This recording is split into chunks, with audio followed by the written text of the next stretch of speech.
Hi dear friends, எல்லோரும் எப்படி இருக்கீங்க? நல்லா இருக்கீங்களா? இன்றைக்கி என்னோடய சமையல் என்னன்னு சொல்லிட்டு பார்க்கலாம். இன்றைக்கி காலையில் வந்து கொஞ்சம் தண்ணி வந்துடுச்சுங்க. அதனால் அவசரமாக வேலை பார்க்குற மாதிரி சமைக்கிற மாதிரி ஆயிடுச்சு. காலையில் வந்து ரைஸ் வச்சுட்டு அப்புறம் சுண்டல் நைட்டே ஊற வச்சுட்டேன். சுண்டல் முருங்கைக்காய் போட்டு அப்படியே புளிக்குழம்பு மாதிரி வச்சுட்டேங்க. ஆக்சுவலாக அவசரமாக செஞ்சனால டேஸ்ட் எப்படி இருக்குது அப்படிங்கிறது தெரியல. பிள்ளைங்க வந்து அதைத்தான் சாப்பிட்டு எடுத்துகிட்டு போயிருக்காங்க. ஆக்சுவலாக எனக்கு பசிக்குது, டைம் ஆகிடுச்சு, சாப்பிட்லான்னு சொல்லிவிட்டு பிளேட் எடுத்து கொஞ்சம் சாப்பாடு போட்டிருக்கேன். போட்டு குழம்பு ஊற்றி சாப்பிட்டு பார்க்கலாம் டேஸ்ட் எப்படி இருக்குன்னு சொல்லிவிட்டு நான் பார்க்குறேன். கடைசி வரை எண்டு வரையும் பாருங்கள். அப்போ தான் என்ன சொல்கிறேன்னா என்னோடய சமையல் எப்படி இருக்குங்கிறத ஃபுல்லாக தெரியும். ஏதோ பண்ணியிருக்கேங்க. ஏதோ என்னோடய சமையல் எப்போயுமே சாப்பிட்ற மாதிரி இருக்கும், நல்லா தான் இருக்கும். கொஞ்சம் டேஸ்ட் பண்ணி பார்த்துட்டு அப்புறம் பார்க்கலாம் எப்படி இருக்குது அப்படிங்கிறத.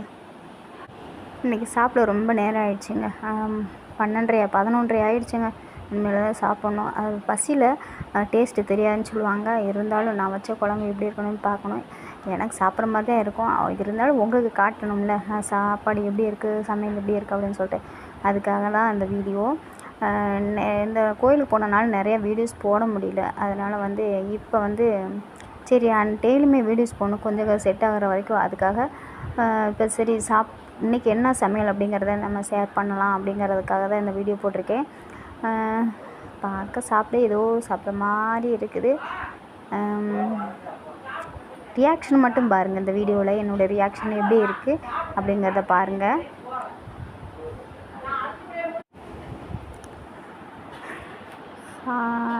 கடவுளே, இதவா பிள்ளைங்க சாப்பிட்டாங்க.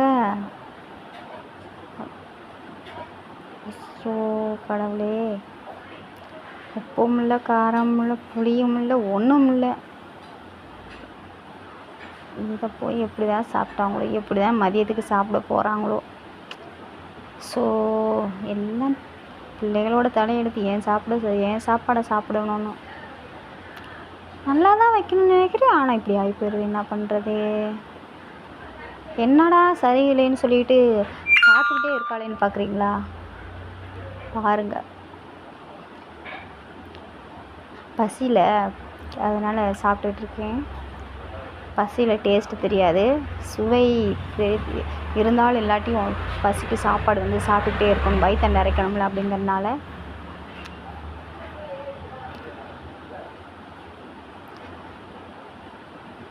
என்னோடய சமையல் எப்படிங்க நல்லாலாம் போகும், சாப்பிட்ற மாதிரி தான் இருக்குங்க. ஏன்னா ரொம்ப மோசமாலாம் வைக்க மாட்டேன். ஆக்சுவலாக என்ன சொல்கிறதுன்னா, சும்மா அந்த வீடியோ ஏதாவது ஒன்று இருக்கணும் அப்படிங்கிறதுக்காக போட்டேன். சாப்பாடு எல்லாமே செம்மையாக இருக்குது. காரம், புளிப்பு, உப்பு எல்லாமே நல்லா இருக்குங்க. நல்லா சாப்பிட்ற மாதிரி தான் இருக்குது. என் பிள்ளைகள் எனக்கு தெரியும். ஏன்னா என் பிள்ளைகள் காலையிலேயே சொல்லிட்டாங்க, அம்மா சாப்பாடு செம்மையாக இருக்குமா, நான் சாப்பிட்ருவேன் அப்படின்னு சொல்லிட்டாங்க. இங்கே சாப்பிட்டு தான் போனாங்க. அதனால் சும்மா ஒரு வீடியோ போடணுங்கிறதுக்காக அப்படி போட்டேன். அதனால் ஓகேங்களா? உங்களுக்கெலாம் யாருக்கெல்லாம் வந்து சுண்டல் குழம்பு பிடிக்கும் அப்படிங்கிறத கமெண்ட் பாக்ஸில் கமெண்ட் பண்ணுங்கள். எனக்கு வந்து காரஞ்சாரமாக புளிக்குழம்பு மாதிரி வைக்கிற எல்லா குழம்புமே ரொம்ப பிடிக்கும். சாம்பார் வந்து அவ்வளோக்கா விரும்ப மாட்டேன். எனக்கு புளிக்குழம்பு ரொம்ப பிடிக்குங்க. அதனால் வந்து நான் அடிக்கடி வந்து இந்த மாதிரி தான் வைப்பேன். என் பிள்ளைகள் என்னம்மா அடிக்கடி சுண்டல் குழம்பு, வெண்டைக்காய் குழம்பு, நீங்களே பார்த்துருப்பீங்க நிறையா வீடியோவில் லைவ்ல எல்லாம் சொல்லியிருப்பேன், சுண்டல் குழம்பு, வெண்டைக்காய் குழம்பு அப்படின்னு சொல்லியிருப்பேன். எனக்கு அந்த மாதிரி குழம்பு தான் பிடிக்கும். எங்கள் வீட்டுக்காரருக்கு வந்து சாம்பார், நான்வெஜ்